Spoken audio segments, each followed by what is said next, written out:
ជំរាបសួរលោកគ្រូនាងខ្ញុំឈ្មោះននសុកលីដាមកពីក្រុម IU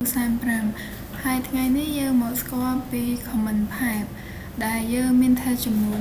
3ទី1 show username ចឹងដើម្បី show username បានយើងត្រូវវាយ comment who am I បន្ទាប់មកថាទី2 list and text 3 line ចឹងយើងត្រូវវាយ comment ls dot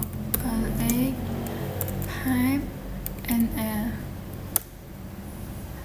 តបមកយើងយកតែ3 line ទេបន្ថែម pipe ហើយ head 13ឥ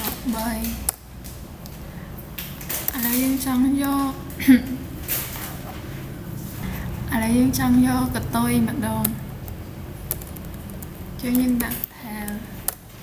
វាសូពីកតុយ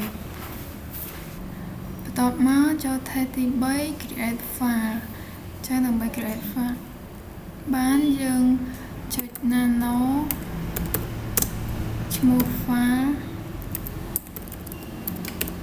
.txt បន្ទាប់មកយើងបញ្ចូល line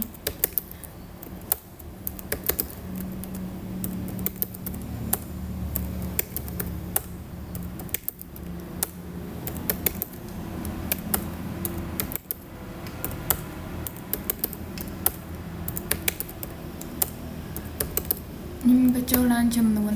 10ហើយ Ctrl X Access Enter បន្ទាប់មកយើងសូ3 line អញ្ចឹងដើម្បីសូបានយើងត្រូវចុច cat ឈ្មោះ file